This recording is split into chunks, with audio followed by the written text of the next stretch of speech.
Linoprint is such a beautiful and mindful creative process. There's something so beautiful about slowing down, about carving each line with intention and seeing an image slowly emerge from a blank surface.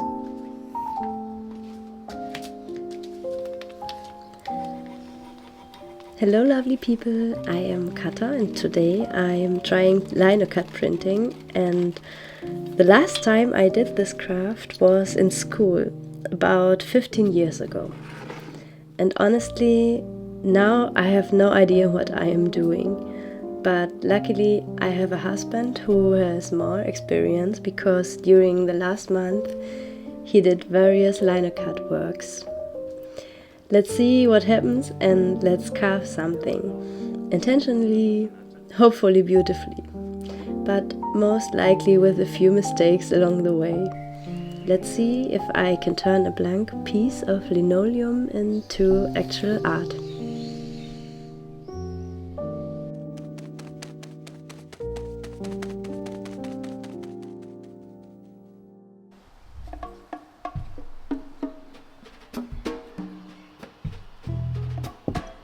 If you've never heard of Linocut, it's a traditional printmaking technique where you carve a design into a sheet of linoleum, roll ink over it and press it onto paper to create an image.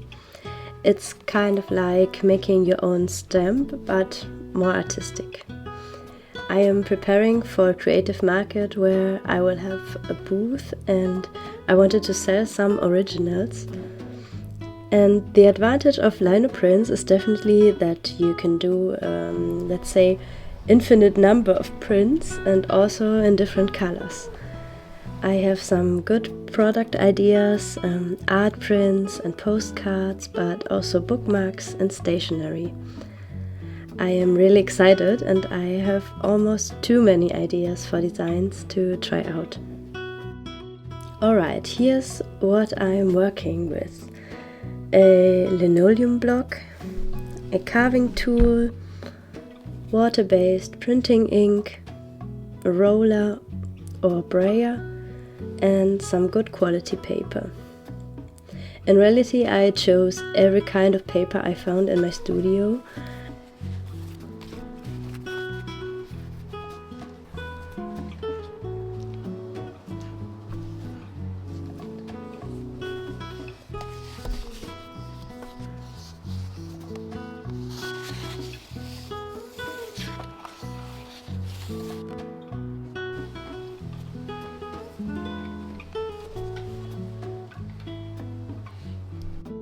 As I said, I have so many ideas, and so I started by making some sketches in my sketchbook.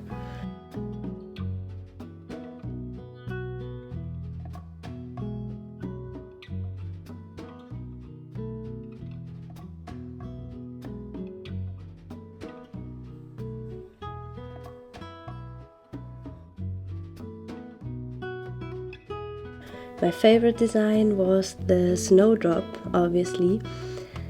It was definitely a challenge to do those details, but more about it later. If you want, you can do a pencil sketch, flip the paper and transfer it with pressure, but I painted directly on the linoleum. The design gets reversed during printing, so that's important to remember. Believe me, please remember. That saves you a lot of work and anger.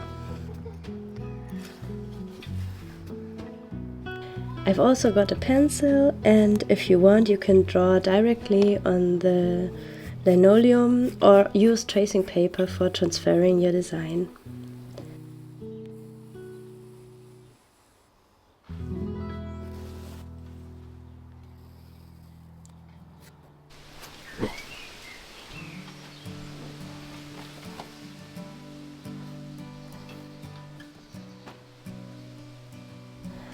Also, safety tip, always carve away from your hands. I am really not good at this.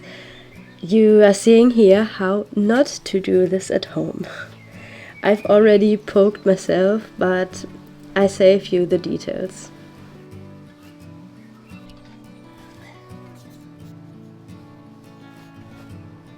Carving is actually really satisfying. I was trying to be careful with the details and make clean lines, but I imagined that this would be so much easier. I don't know if my carving tool wasn't as sharp as it should be, but what I can say that after this I felt my arm muscles. A tip that I learned the hard way: don't press too hard, or you'll slip or cut more than you wanted to. Not to mention that I cut myself into my thumb.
The postcard design actually turned out different than anticipated because I committed the typical error of not doing the letters mirrored. I wanted the bird to have this flower in its beak and the flower stem forming the word peace.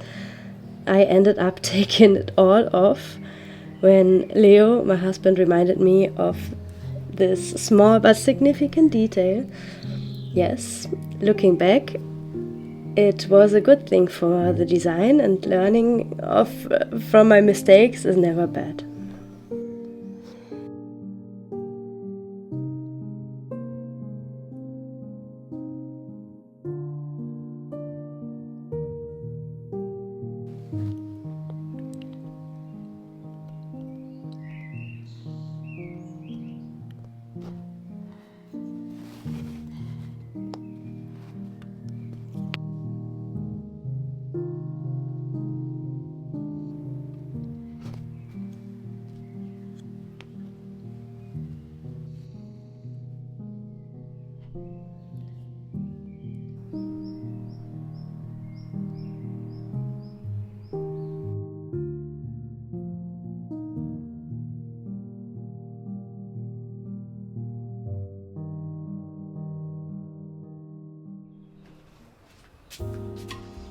Com cabelos cor de mel singela,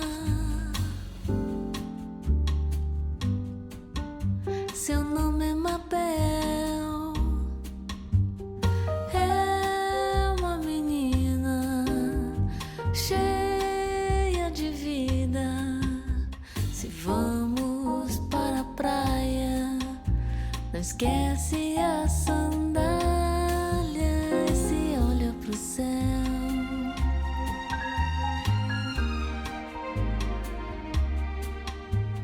Se pudesse organizava a estrela,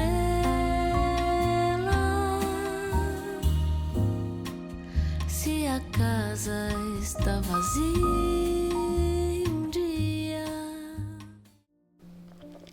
Then it was time to ink it up. I'm using a water-based relief ink. Those 5 tubes were a good basic color range to mix a lot of colors. I am entirely thankful for the help from my husband in this step. I will share all the tips that he gave me with you in order to end up with a satisfying result. He didn't want to show up in the video, so we actually started off camera, but then filmed a bit of the ongoing printing process. We found out that the best way to mix the colors is with a palette knife, especially when you add another color for a new printing result.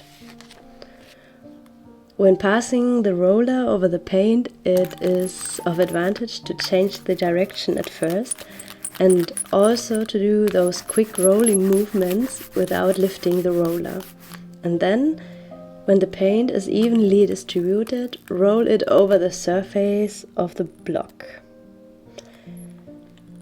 It is helpful to do this several times until you can see how the paint covers the whole surface evenly. In the end, also rolling over the motif with these quick movements backwards and forwards.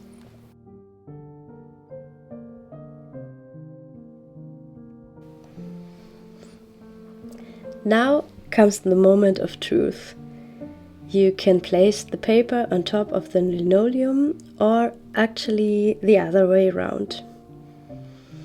We don't have an actual lino printing press, so he made up a technique where he used his candle or anything not smudging you want to rub from above, pressing firmly on all the places of the linoleum. I was so happy with the first results.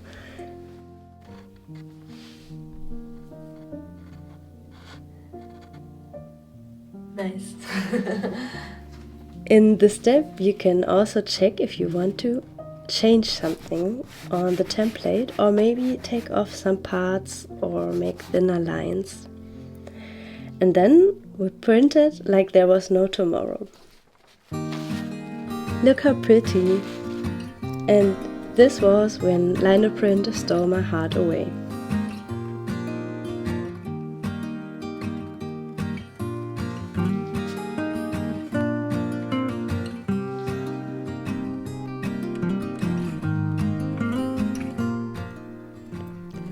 So, what did I learn? First, Linocut printing takes patience and dedication and sharp tools, and so much more time than you think.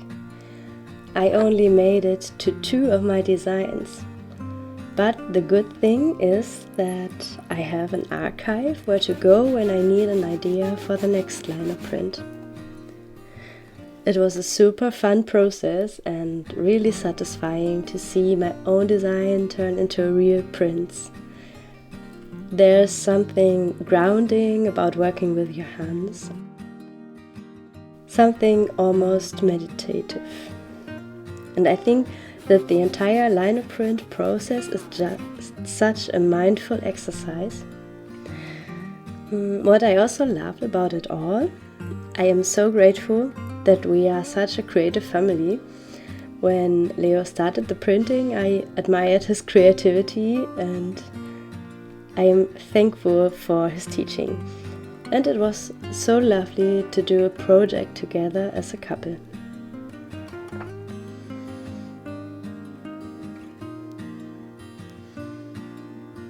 Did you also try Linoprint, or do you want to try it? Let me know your experiences and tips in the comments, and let's inspire each other to create. Thank you so much for being here, even after a longer pause, but I have other creative videos to come, so stay tuned. Have a lovely time and goodbye. Liebe.